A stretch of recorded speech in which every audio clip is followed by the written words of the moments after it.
প্রিয় ষষ্ঠ শ্রেণীর শিক্ষার্থীরা সবাইকে গণিত ক্লাসে স্বাগতম। আমি মোহাম্মদ সিদ্দিক আলী, সিনিয়র শিক্ষক গণিত, আদমজী ক্যান্টনমেন্ট পাবলিক স্কুল। প্রিয় শিক্ষার্থীরা, আমরা অভিজ্ঞতা 1-এর তৃতীয় ক্লাস আজকে শুরু করব। আমরা গত ক্লাসে যে বিষয়গুলো নিয়ে আলোচনা করেছি সেগুলো আমরা একটু দেখে নিই। আমরা সংখ্যার গল্প শুনছিলাম। আমরা গত ক্লাসে দশমিক সংখ্যা পদ্ধতির ইতিহাস আমরা শিখেছিলাম। আমরা দেখেছিলাম যে 0, 1, 2, 3, 4, 5, 6, 7, 8 ও 9 এই মোট 10টি অঙ্ক দিয়ে বা 10টি ডিজিট ব্যবহার করে আমরা সংখ্যা গণনা বা সংখ্যা লেখার পদ্ধতি শিখেছিলাম। এই যে 10টি অঙ্ক ব্যবহার করে সংখ্যা গণনার এই পদ্ধতিটাকে আমরা বলেছিলাম যে দশমিক পদ্ধতি। আমরা অবশ্য আরও পদ্ধতি সম্পর্কে জেনেছিলাম। সংখ্যা গণনার 4টি পদ্ধতি ছিল, নিশ্চয়ই তোমাদের মনে আছে। আমরা সংখ্যা গণনার এই পদ্ধতিটি কে আবিষ্কার করেছিলেন সেটাও জেনেছিলাম। আর্যভট্ট, ভারতীয় উপমহাদেশের বিখ্যাত গণিতবিদ। আর্যভট্টের একটা বইয়ের নাম বলেছিলাম, মনে আসছে নিশ্চয়ই, আর্যভট্টিয়া বা আর্যভট্টম। এবং এটাও বলেছিলাম যে আর্যভট্টের এই বইটাতে 4টা অধ্যায় আছে। 4টা অধ্যায়ের একটা অধ্যায়ের কথা আমি বলেছিলাম, গণিত পদ। এই গণিত পদের এখানে অঙ্কগুলো লেখা থাকতো ছড়া আকারে। লেখা ছিল স্থানম স্থানম দশে গুণম, অর্থাৎ একটা করে অঙ্ক যদি বাড়তে থাকে তাহলে 10 গুণ করে বাড়তে থাকে। আমরা এই বিষয়গুলো গত ক্লাসে শিখেছিলাম। আমরা শিখেছিলাম যে আর্যভট্ট কিভাবে 10টি ডিজিট ব্যবহার করে সংখ্যা লিখেছিলেন। তিনি সবগুলো অঙ্ক একবার করে ব্যবহার করার পরে, এই যে একবার করে ব্যবহার করে এক এই সংখ্যাটা হচ্ছে বার প্রকাশ করে, সেটা আমরা জেনেছিলাম। আমরা সংখ্যা গণনার এই যে 10টি চিহ্ন বা প্রতীক রয়েছে, যার বাংলার একটা নাম দিয়েছিলাম অঙ্ক আর ইংরেজিতে নাম দিয়েছিলাম হচ্ছে ডিজিট, এটা নিশ্চয়ই তোমাদের মনে আছে। আমরা আজকে কাগজের ভাঁজে লুকানো স্থানীয় মান সম্পর্কে জানব। তোমরা সবাই একটু দলে ভাগ হয়ে যাও। আমার এখানে যেহেতু শিক্ষার্থীরা আছো প্রায় 50 জন, আমি যদি 5 জন করে ভাগ করে দিই তাহলে 10টা গ্রুপ বা দল হবে। তোমরা সবাই 5 জন করে দলে ভাগ হয়ে যাও।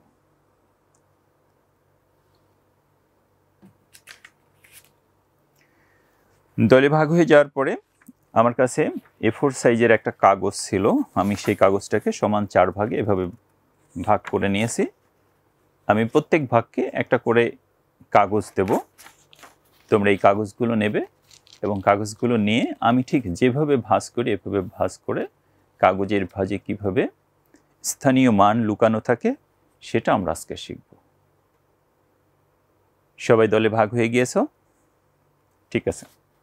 এবার দল 1 তুমি এই কাগজটা নাও, দল 2 তুমি এই কাগজটা নাও। প্রত্যেকে এক একটা দল এক একটা করে কাগজ নেবে। তোমাদের কাছে নিশ্চয়ই কাগজ পৌঁছে গিয়েছে। প্রথমে এই কাগজটা আমি ঠিক যেভাবে ভাঁজ করছি এভাবে ভাঁজ করো। এভাবে ভাঁজ করার পরে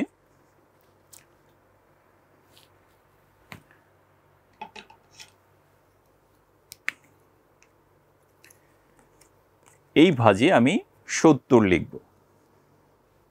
তোমরা একটু দেখো, আমি 70 লিখছি, 70। ঠিক আছে, 70। আমি আরেকটু লিখি 70। এখন এই কাগজটা এমনভাবে ভাঁজ করবে যাতে এই পুরোটা ঢেকে যায়। এবার এখান থেকে ঠিক অর্ধেক বরাবর ভাঁজ করবে এমনভাবে যাতে এই 7 সংখ্যাটা বের হয়ে যায়, 7-এর এই অঙ্কটা বের হয়ে যায়। এবার আমি এই যে সাদা অংশটা দেখা যাচ্ছে এই অংশটাতে আমি এখন 8 লিখব, 8। তাহলে আমরা এখন সংখ্যাটা কত দেখতে পাচ্ছি? 78। এই ৭৮ এই সংখ্যাটার এই ১ হচ্ছে একক স্থানীয় অঙ্ক, আর ৭ হচ্ছে দশক স্থানীয় অঙ্ক। দশক স্থানীয় অঙ্ক মানে ৭×৭০।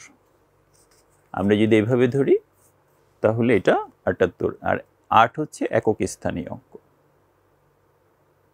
নিশ্চয়ই আমি ঠিক কাগজটা যেভাবে ভাঁজ করেছি এভাবে ভাঁজ করতে পেরেছ।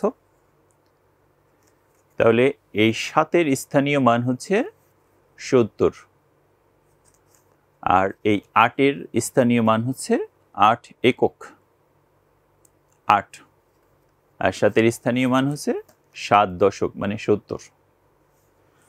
আমরা ঠিক একইভাবে আরও বড় কাগজ ভাঁজ করে অনেক বড় সংখ্যা লিখতে পারবো। আমার এখানে একটা সংখ্যা আছে, আমি তোমাদের দেখাই।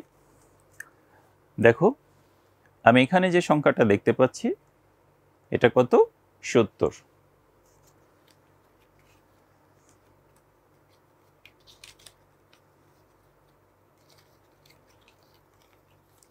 এখন যে সংখ্যাটা দেখা যাচ্ছে সেটা কত? ৭৯।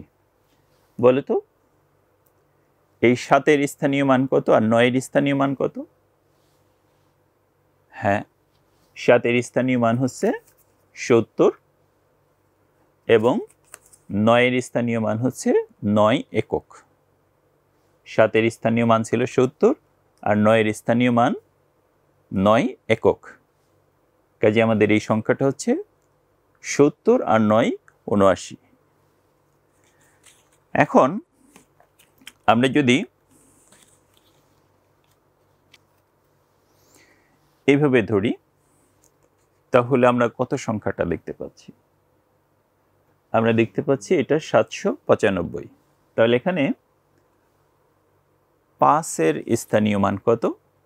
৫ একক, আর ৯-এর স্থানীয় মান ৯ দশক, আর ৭-এর স্থানীয় মান ৭ শতক। এটা ৫ একক, ৯ দশক আর ৭ শতক। এটা ৭ শতক, ৯ দশক এবং ৫ একক। কাজেই আমাদের এই সংখ্যাটা হচ্ছে ৭৯৫। আমরা যদি এইভাবে সংখ্যাটা দেখি তাহলে কত সংখ্যা দেখতে পাচ্ছ? প্রথমে ৭, তারপরে ৯, তারপরে ৫, তারপরে ৩। প্রিয় শিক্ষার্থীরা, তাহলে এই সংখ্যাটার এই ৩-এর স্থানীয় মান কত? ৩ একক। আর ৫-এর স্থানীয় মান কত? ৫ দশক, তার মানে ৫ দশে ৫০। এবং ৯-এর স্থানীয় মান কত? ৯ শতক। নিশ্চয়ই তোমরা বুঝতে পেরেছো এই ৭-এর স্থানীয় মান ৭ সহস্র বা ৭,০০০ হবে।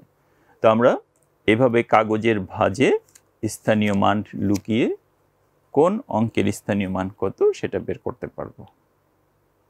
তোমরা দলে ভাগ হয়ে এভাবে, আমরা তো ২টা অঙ্কের স্থানীয় মান বের করা শিখেছি, এভাবে ২ অঙ্ক, ৩ অঙ্ক, ৪ অঙ্ক বা ৫ অঙ্কের স্থানীয় মানগুলো তোমরা নির্ণয় করবে।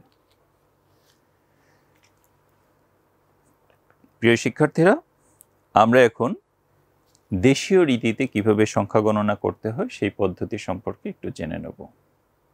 যেহেতু আমরা জেনেছি যে দশমিক পদ্ধতিতে একক, দশক, শতক, সহস্র বা হাজার, অযুত, লক্ষ, নিযুত, কোটি এভাবে গণনা করা হয়ে থাকে, তো আমরা একটু দেশীয় পদ্ধতি সংখ্যা গণনা পদ্ধতিটা দেখে নিই। একেবারে ডান দিকে যে ডিজিট বা অঙ্কটা থাকবে আমরা সেটাকে বলি একক, এরপর দ্বিতীয়টা হচ্ছে দশক, তারপরে শতক। সহস্র বা হাজারের ঘর কিন্তু দুইটা, একটা হাজার এবং অযুত, এই দুইটা হচ্ছে হাজার বা সহস্রের ঘর। আর লক্ষের ঘর হচ্ছে দুইটা, লক্ষ এবং নিযুত, এই দুইটা ডিজিট থাকবে হচ্ছে লক্ষের, এবং এর পরবর্তী যতগুলো ডিজিট থাকবে সবগুলোই কোটির ঘর। তো আমরা এভাবে দেশীয় পদ্ধতিতে একক, দশক, শতক, সহস্র, অযুত, লক্ষ, নিযুত, কোটি এভাবে সংখ্যা গণনা করে থাকি। দেশীয় পদ্ধতিতে সংখ্যা লেখার ক্ষেত্রে কিন্তু একটা পদ্ধতি অবশ্যই মেনটেন করা হয়। যেমন আমরা এখানে যে সংখ্যাটা লেখা আছে দেখতে পাচ্ছি যে কোটির ঘরে এখানে 1 আছে, লক্ষ এবং নিযুত মিলে আছে 30, কাজে এটা 30 লক্ষ, এবং হাজারের ঘরে আছে হচ্ছে 82, কাজে এটা 82,000, এবং 524। আমরা দেখতে পাচ্ছি 1,30,82,524। এখন যদি পরপর এই ডিজিটগুলো লিখে ফেলি তাহলে কিভাবে লিখব? লেখার একটা পদ্ধতি আছে, আমি একটু লিখে দেখাই তোমাদেরকে।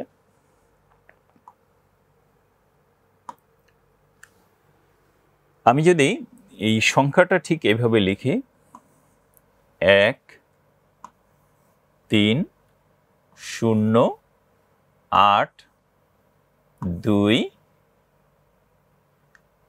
5 2 4, আমি জাস্ট ডিজিটগুলো উঠিয়ে নিয়েছি। দেশীয় রীতিতে সংখ্যা লেখার ক্ষেত্রে মনে রাখতে হবে এই বাম দিক থেকে 1 2 3টা ডিজিট পরে একটা কমা দিতে হয়, এরপর 2টা ডিজিট পরে একটা কমা, আবার 2টা ডিজিট পরে একটা কমা, এভাবে কমা ব্যবহার করা হয়ে থাকে। প্রথমে 3টা ডিজিট, তারপরে 2টা ডিজিট, তারপর 2টা ডিজিট, এরপরে যতগুলো হয় এগুলোর ক্ষেত্রে কমা ব্যবহার না করলেও চলবে। কেন এভাবে কমা ব্যবহার করা হয়ে থাকে? তোমরা নিশ্চয়ই দেখতে পাচ্ছ যে এখানে একটা একটা করে ডিজিট যখন বাম দিক থেকে ডান দিকে আসছে, ডান দিক থেকে বাম দিকে আসছে, তখন কিন্তু আমাদের এখানে নাম চেঞ্জ হয়েছে একক, দশক, শতক, কিন্তু এখানে এসে দেখো 2টা করে অঙ্ক কিন্তু হাজারের ঘরে আছে, হাজার এবং অযুত 2টা ঘর। ঠিক একইভাবে লক্ষের ঘরে এসেও কিন্তু লক্ষ এবং নিযুত এই 2টা অঙ্ক মিলে লক্ষের ঘর। আর বাকি এগুলোতে তো আমরা অসংখ্য সংখ্যা লিখতে পারি, এই কারণে এরপরে কমা চিহ্ন ব্যবহার না করলেও চলবে। তাহলে দেশীয় রীতিতে কমা ব্যবহারের একটা নিয়ম রয়েছে, সেটা মনে রাখতে হবে। প্রথমে 3টা অঙ্কের পরে কমা, তারপরে 2টা অঙ্কের পরে কমা, তারপর আবার 2টা অঙ্কের পরে কমা, এরপর এদিকে কমা ব্যবহার না করলেও চলবে। কাজে আমরা সংখ্যাটা দেখার সাথে সাথেই কিন্তু বলে দিতে পারছি, যেহেতু 3 ঘর 2 ঘর 2 ঘর পরে 1 লেখা আছে, কাজে এটা 1,30,82,524। দেশীয় রীতিতে এভাবে সংখ্যা গণনা করা হয়ে থাকে। তোমরা নিশ্চয়ই এর পরবর্তী ডিজিটও যদি থাকে তাহলে সেটাও গণনা করতে পারবে। আমি যদি এখানে 801 লিখে দিই তাহলে এই সংখ্যাটা কত হবে? যেহেতু এটা কোটির ঘর, কাজে এখানে 801 কোটি, 801 কোটি 30,82,524। এভাবে আমরা সংখ্যা গণনা করব দেশীয় পদ্ধতিতে। সবসময় তো আমরা দেশের ভিতরে থাকবো না, আন্তর্জাতিক হিসেবেও আমাদের যোগাযোগ রাখতে হবে। যখন আন্তর্জাতিক পদ্ধতিতে এই সংখ্যার হিসেব করা হবে তখনও কি একই পদ্ধতি প্রয়োগ করা হবে? না, আন্তর্জাতিক পদ্ধতি একটু ভিন্ন আছে। আমরা আন্তর্জাতিক পদ্ধতিতে কিভাবে সংখ্যা গণনা করতে হয় সেই পদ্ধতিটাও একটু জেনে নিই। আন্তর্জাতিক পদ্ধতিতে সংখ্যা গণনার ক্ষেত্রে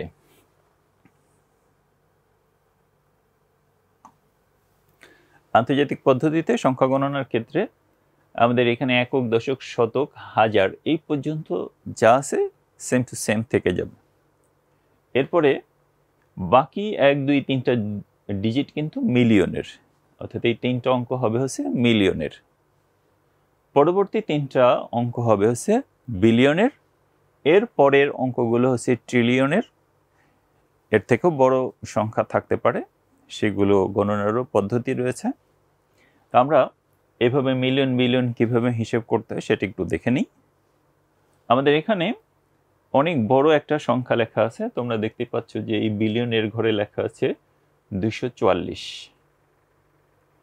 মিলিয়নের ঘরে লেখা আছে 213, হাজারের ঘরে লেখা আছে 082 মানে 82,000, এবং শতকের ঘরে আছে 5 শতক, দশকের ঘরে আছে 2 দশক মানে 20, আর এককের ঘরে আছে হচ্ছে 4। কাজেই আমরা এই সংখ্যাটা কত যদি আন্তর্জাতিকভাবে হিসেব করি তাহলে 244 বিলিয়ন 213 মিলিয়ন 82,524। আন্তর্জাতিক পদ্ধতিতে এখানেও কিন্তু সংখ্যা লেখার ক্ষেত্রে কমা ব্যবহারের একটা রীতি রয়েছে। আমরা সেই রীতিটি একটু দেখে নিই। উপরে যে সংখ্যাটা আছে আমি সেই সংখ্যাটাই শুধু দেখে দেখে এখানে উঠাচ্ছি। 2 4 4 2 1 3 0 8 2 5 2 4। অনেক বড় একটা সংখ্যা। এই সংখ্যাটাতে কমা ব্যবহার করতে হলে আমরা কিভাবে কমা ব্যবহার করব? মনে রাখতে হবে আন্তর্জাতিক রীতিতে কমা ব্যবহার করতে হলে 3টা অঙ্ক পরপর কমা ব্যবহার করতে হবে। 1 2 3টা অঙ্ক পর কমা, আবার 1 2 3টা অঙ্ক পরে কমা, আবার 1 2 3টা অঙ্কের পরে কমা ব্যবহার করতে হবে। 3টা করে অঙ্ক পরপর আমাদের কমা ব্যবহার করতে হবে। এই 3 আর 3 6, এই 6টা ডিজিট পরে পরের যে 3টা রয়েছে এই 3টাকে আমরা বলছি মিলিয়ন।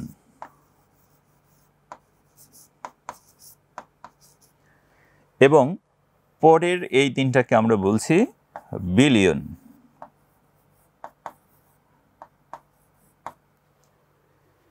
যদি এর পরে আরো 3টা থাকে তাহলে আমরা সেইগুলোকে বলি ট্রিলিয়ন।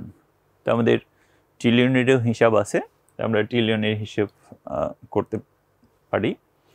তাহলে এখানে যে সংখ্যাটা আছে প্রথম 3 এবং 3 6টা ডিজিট বাদ দিয়ে এই 3টার ভিতরে যা থাকবে সেটা হচ্ছে মিলিয়নের অঙ্ক, এবং এই 3টা বাদ দিয়ে পরে যে 3টা আছে এইগুলো হচ্ছে, এই অঙ্কগুলো হচ্ছে বিলিয়নের অঙ্ক। তো আমরা দেখতেই পাচ্ছি যে বিলিয়নের এই অঙ্কগুলোর ভিতরে 244 বিলিয়ন আছে, আর মিলিয়নের এই 3টা ডিজিট মিলে আছে হচ্ছে 213 মিলিয়ন। এটা হচ্ছে সহস্র বা হাজারের ঘর, এটা হচ্ছে 82,524।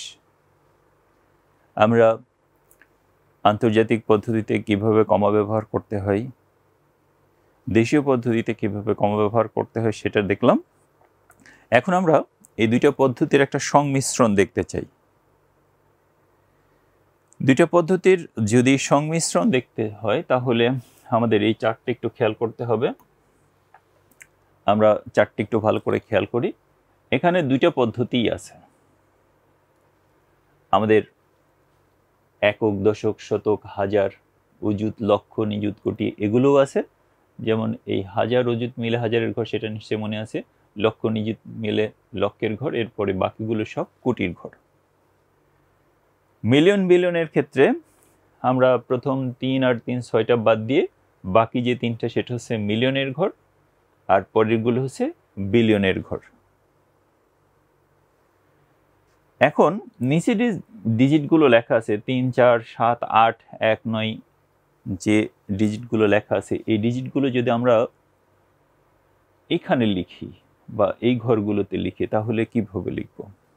বা এই যে ডিজিটগুলো লেখা আছে এই ডিজিটগুলো যদি আমরা দেশীয় রীতিতে হিসাব করি তাহলে কি হবে? নিশ্চয়ই তোমরা বুঝতে পেরেছো, যেহেতু বিলিয়নের ঘরে 347 আছে, কাজে আমাদের এটা হচ্ছে 347 বিলিয়ন, এবং মিলিয়নের এই 3টা ডিজিট মিলে হয় হচ্ছে 819, কাজে এটা 819 মিলিয়ন। আর হাজারের ঘরে আছে 935,000 এবং 618। আমরা যদি আন্তর্জাতিকভাবে এটি হিসাব করি তাহলে ঠিক এভাবে হবে। কিন্তু দেশীয় রীতিতে যদি আমরা হিসাব করি তাহলে এই সংখ্যাটা আসলে কি হবে? দেখো, আমরা যদি কমা ব্যবহার করি, প্রথমে এই 3টা অঙ্কের পর একটা কমা দিয়ে দিলাম, তারপরে এই 2টা অঙ্কের পর একটা কমা দিলাম, তারপর আবার এই 2টা অঙ্কের পরে একটা কমা দিলাম। তোমাদের নিশ্চয়ই মনে আছে 3টা অঙ্কের পরে এটা হচ্ছে হাজারের ঘর, এটা হচ্ছে লক্ষের ঘর, আর বাকি এগুলো সবই কোটির ঘর। এখন এই যে এই কমার পরে বাকি যে ডিজিটগুলো আছে এই ডিজিটগুলো মিলে সংখ্যা হয় কত? একক, দশক, শতক, হাজার, 34,781 কোটি। 34,781 কোটি 99,35,618। এটা হচ্ছে দেশীয় রীতিতে। দেশীয় রীতিতে 34,781 কোটি 99,35,618। কিন্তু আন্তর্জাতিক রীতিতে এখানে যে সংখ্যাটা লেখা আছে সেই সংখ্যাটা হচ্ছে 347 বিলিয়ন 819 মিলিয়ন 935,618। কাজে একটা সংখ্যাকে আমরা দেশীয় রীতিতেও লিখতে পারবো, আন্তর্জাতিক রীতিতেও লিখতে পারবো। দুইটা সংখ্যার মান একই, কিন্তু বলতে হবে ভিন্ন ভিন্ন পদ্ধতিতে। যদি তিনটা ঘর পর পর, তিনটা ডিজিট পর পর কমা ব্যবহার করা হয়, তাহলে সেক্ষেত্রে বুঝতে হবে এটা আন্তর্জাতিক রীতিতে ব্যবহার করতে হবে। আর যদি প্রথমে 3 ঘর, তারপরে 2 ঘর, তারপরে 2 ঘর, এভাবে যদি কমা ব্যবহার করা হয়, তাহলে আমরা সংখ্যাটি গণনা করব দেশীয় রীতিতে। প্রিয় শিক্ষার্থীরা, আশা করব তোমরা দুইটা পদ্ধতিতেই সংখ্যা গণনা করতে পারবে। আমরা এখন একটা জোড়ায় কাজ করব। তোমরা প্রত্যেকেই দুইজন করে ভাগ হয়ে যাও। আমরা একটা জোড়ায় কাজ করতে চাই।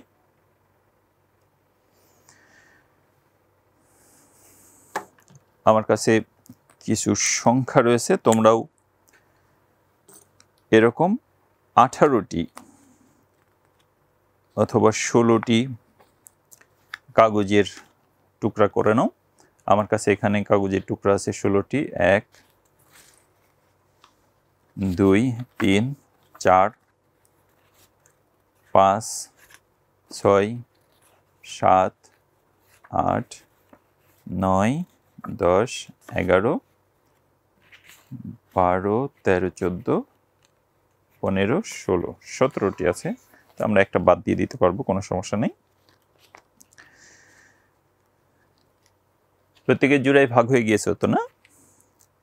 এখন এই যে 16টা কাগজের টুকরা আছে, এই 16টা কাগজের টুকরাই প্রতি জোড়ায় 0 1 2 3 এভাবে 9 অঙ্কগুলি পুনরাবৃত্তি সহ লিখে মোট 16টি কাগজের টুকরা তৈরি করে। আমি এখানে একটা নমুনা দেখিয়ে দিচ্ছি।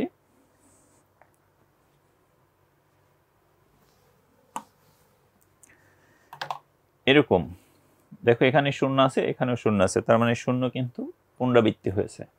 1ও পুনরাবৃত্তি হয়েছে, 2 এর পুনরাবৃত্তি হয়েছে, 3 এখানে একটা আছে, 3 এর পুনরাবৃত্তি হয়নি, 3 শুধু একটাই আছে। 4 এখানে একটা আছে, 5 আছে একটা, 6 একটা আছে, 2টা আছে, তবে 8 আছে 3টা। কাজে আমরা এখানে একই সংখ্যা পুনরাবৃত্তি করতে পারবো, একাধিকবার লিখতে পারবো, কোনো সমস্যা নেই।